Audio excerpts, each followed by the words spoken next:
वाराणसी में कैबिनेट मंत्री संजय निषाद का बयान। इटावा की घटना को लेकर बोले संजय निषाद। अखिलेश के धीरेन्द्र शास्त्री वाले बयान का किया समर्थन।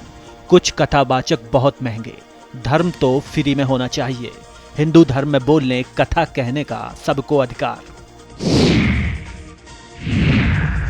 राजा भैया के सास ससुर ने जान का खतरा बताया। बेटी भानवी सिंह के खिलाफ पुलिस कमिश्नर को पत्र। भानवी के हाई वोल्टेज ड्रामे के बाद सीपी को पत्र लिखा। डीजीपी और लखनऊ पुलिस कमिश्नर से सुरक्षा की गुहार। भानवी सिंह से उन्हें और परिवार को जान का खतरा। मुख्यमंत्री पुष्कर सिंह धामी का एक्स पर पोस्ट। अपने पोस्ट में मुख्यमंत्री पुष्कर सिंह धामी ने कहा, गृह मंत्री अमित शाह ने अतिवृष्टि की जानकारी ली। 4 धाम यात्रा में श्रद्धालुओं को असुविधा न हो, राहत एजेंसियों एनडीआरएफ आईटीबीपी को तैनात किया जा रहा। हर संभव सहायता उपलब्ध कराने का आश्वासन दिया। संवेदनशील सक्रिय सहृदय नेतृत्व के लिए आभार।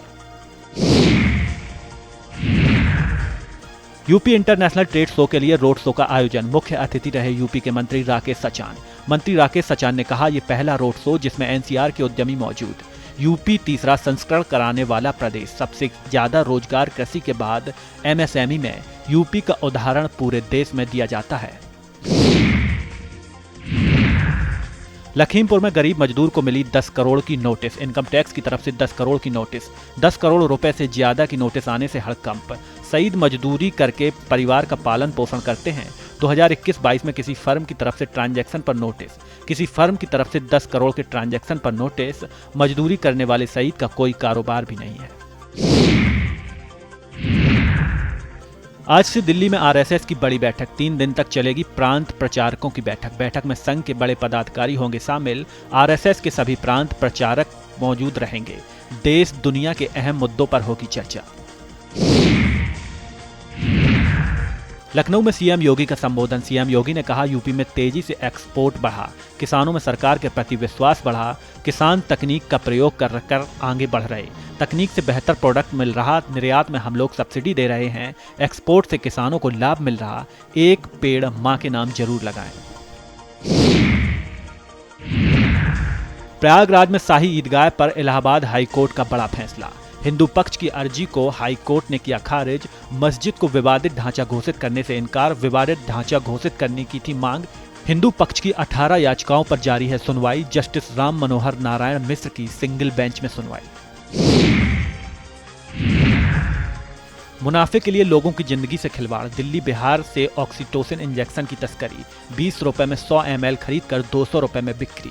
मिलावट कर रहे गिरोह के लोगों को 80 रुपए में बेचते हैं। किसान डेयरी वालों को 200 रुपए में करते हैं सप्लाई। इलाहाबाद हाई कोर्ट से जुड़ी बड़ी खबर। ज्ञानवापी मामले में सुनवाई टली। वजू खाने का एएसआई सर्वे कराने की मांग की याचिका। 6 अगस्त को हाईकोर्ट मामले में सुनवाई करेगा हिंदू पक्ष। राखी सिंह की तरफ से दाखिल है याचिका। हमीरपुर में 9 जुलाई को जिले में सीएम का संभावित दौरा। डीएम घनश्याम मीना ने अधिकारियों संघ की बैठक। सीएम के दौरे को लेकर आला अधिकारियों संघ बैठक। राजकीय स्पोर्ट स्टेडियम में सीएम जनसभा करेंगे। विभिन्न जन कल्याणकारी योजनाओं का करेंगे शिलान्यास। कलेक्ट्रेट के कलाम सभागार में अधिकारियों के साथ बैठक। हाथरस में तमंचे के साथ महिला का वीडियो वायरल। हाथों में तमंचा लेकर महिला ने धमकाया। झगड़े के दौरान महिला ने लोगों को धमकाया। थाना सहपाऊ क्षेत्र के लौधाई गांव का वीडियो। मेरठ रेंज में कांवड़ यात्रा की सीसीटीवी से निगरानी। 1765 सीसीटीवी स्थापित। 385 लगाए जा रहे। मोबाइल संचालित 139 आईपी बेस्ट कैमरा लगेंगे। बागपत में 394 कैमरे लगे। 108 कैमरे लगेंगे। बागपत में 133 आईपी बेस्ट कैमरे भी लगेंगे। बुलंदशहर में 292 कैमरे लगे। 22 कैमरे इंस्टॉल्ड होंगे। लखनऊ के चौधरी चरण सिंह अंतर्राष्ट्रीय हवाई अड्डे को प्रमाणन। Zero waste to landfill platinum class 1 का प्रमाणन। सीआईआई से सीसीएसआईए ने प्रतिष्ठित प्रमाणन प्राप्त किया। एयरपोर्ट के रूप में सफल प्रमाणन प्राप्त हुआ। अलीगढ़ में भारत समाचार की मुहिम के बाद दिखा असर। खाद्य सुरक्षा एवं औषधि विभाग की कार्रवाई। पनीर बनाने वाली डेयरियों पर छापे मार कार्रवाई। आधा दर्जन गांव की डेयरियों पर छापेमारी। डेयरी संचालक अपनी डेयरी को बंद कर भागने लगे। छापेमारी के दौरान डेयरी से 2 नमूने लिए। पनीर और मिश्रित दूध का नमूना संग्रहित किए। विभाग के द्वारा 6 नमूने संग्रहित किए गए। तहसील गबाना, तहसील खैर क्षेत्र में कार्रवाई। इलाहाबाद हाईकोर्ट बार एसोसिएशन चुनाव से जुड़ी खबर। 23 जुलाई को 28 सदस्यीय कार्यकारिणी के लिए होगा मतदान। बार एसोसिएशन की 28 सदस्यीय कार्यकारिणी के लिए मतदान। कुल 9,674 वकील अपने मताधिकार का प्रयोग करेंगे। आपत्तियों के निस्तारण के बाद दूसरी सप्लीमेंट्री वोटर लिस्ट जारी। दूसरी सप्लीमेंट्री वोटर लिस्ट में 337 मतदाता और जुड़ गए। पूर्व में जारी मतदाता सूची में कुल 9,199 मतदाता थे। हापुड़ में भाजपा के नाम पर संजीव यादव की गुंडई का मामला। भाजपा जिलाध्यक्ष ने मामले की ली जानकारी। संजीव यादव का भाजपा संगठन से कोई मतलब नहीं। भाजपा में नहीं है गुंडई करने वाले संजीव यादव।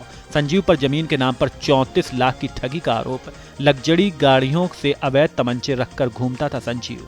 पुलिस ने अवैध तमंचे के साथ संजीव को गिरफ्तार किया। गढ़ कोतवाली पुलिस ने की गिरफ्तारी। यूपी में बनेंगे high rise apartment complex. Uttar Pradesh सरकार ने दी बड़ी राहत। 5,000 वर्ग फीट तक के प्लॉट से जुड़ी खबर। बिना नक्शा पास कराए हो सकेगा निर्माण। बिल्डिंग बायलॉज पॉलिसी 2025 पास। 1,000 वर्ग फीट के प्लॉट पर सिर्फ रजिस्ट्रेशन से निर्माण। 5,000 वर्ग फीट प्लॉट पर आर्किटेक्ट का नक्शा काफी। रिहायशी क्षेत्रों में दुकानें और ऑफिस भी होंगे मान्य। कुशीनगर में एक ही घर में निकले 25 सांप। एक ही घर से निकले कोबरा नस्ल के 25 सांप। सभी सांपों का किया गया रेस्क्यू। घर में निर्माण के दौरान निकले जहरीले सांप। 24 छोटे बच्चों समेत एक बड़े सांप का रेस्क्यू। स्नैक कैचर ने सांपों को पकड़कर जंगल में छोड़ा। कासिया क्षेत्र के बटेसरा गांव का मामला। AIMIM बिहार के अध्यक्ष अख्तरुल इमान द्वारा राजद प्रमुख लालू यादव को AIMIM को महागठबंधन में शामिल करने के लिए लिखे पत्र पर केंद्रीय अल्पसंख्यक मामलों के मंत्री किरण रिजिजू ने कहा, हम धर्मनिरपेक्ष हैं। हम जाति या धर्म के आधार पर राजनीति नहीं करते। ऐसी पार्टियां सांप्रदायिक हैं। भारत में मुसलमान भी हिंदुओं की तरह सुरक्षित है। महाराष्ट्र में केंद्रीय गृह मंत्री अमित शाह ने कहा, पेशवा बाजीराव के स्मारक के लिए सबसे उपयुक्त स्थान पुणे की राष्ट्रीय रक्षा अकादमी है। जहां से तीनों सेनाओं के सैनिक प्रशिक्षित होकर निकलते हैं, वहां पेशवा बाजीराव की मूर्ति लगना और उनके जीवन से प्रेरणा लेकर अगर हमारे भविष्य के सेनानी जाते हैं तो मुझे विश्वास है कि कई सालों तक भारत की सीमाओं को कोई छूने का साहस नहीं कर सकता। विपक्ष पर एक बार फिर से हमलावर होते हुए भाजपा सांसद दिनेश शर्मा ने कहा, विपक्ष अपनी हर पराजय की संभावना पर हमलावर होता है। विपक्ष को बेहतर पता है कि विकास के नाम पर वे भाजपा का मुकाबला नहीं कर सकते। प्रधानमंत्री नरेंद्र मोदी के नेतृत्व में जो एनडीए सरकार का प्रदर्शन है, उससे वे चुनौती दे सकते हैं। इसलिए वे इन सब बातों को हार का कारण न मानकर जानबूझकर जनता के बीच भ्रम पैदा करने के लिए चुनाव आयोग को शिकार बनाते हैं। संवैधानिक संस्था पर आरोप लगाना यह कांग्रेस का पुराना सबूखा रहा है। अविश्वास करना यह इनके आरोपों का एक अंग रहा है। यह वो लोग हैं जो दिखावा करते हैं, हालांकि उनके दिखावे करने की जरूरत नहीं है। कांग्रेस नेता पवन खेड़ा ने चुनाव आयोग द्वारा बिहार में मतदाता सूची के विशेष गहन पुनरीक्षण पर कहा, जब आपको मतदाताओं के नाम काटने ही हैं तो आसानी से काट लेंगे। उसमें क्या है, काम मुश्किल तब होगा जब आपकी नीयत साफ होगी। 2003 में बिहार में जब यह पुनरीक्षण हुआ था तब 1 साल समय लगा था। अब आप केवल 25 दिनों में इस प्रक्रिया को पूर्ण कर लेंगे। तो आपकी नीयत तो यही है कि केवल नाम काटने हैं, कागजों की जांच नहीं करनी है। और आपको तो मालूम ही है कि किस वर्ग के नाम काटने हैं। समाजवादी पार्टी सांसद अवधेश प्रसाद ने कांवड़ यात्रा नेम प्लेट विवाद पर कहा, कांवड़ यात्रा में शामिल यात्रियों का स्वागत है। यह बहुत समय से हमारी परंपरा रही है। यह सरकार की जिम्मेदारी है कि कांवड़ यात्रा पूरे प्रदेश में अमन और शांति के साथ निकले और कांवड़ यात्रियों को किसी तरह की कोई कठिनाई न हो। यह समाज को जोड़ने की नहीं बल्कि बांटने की मंशा से किया गया है। ऐसा कभी नहीं हुआ। यह देश सबका है।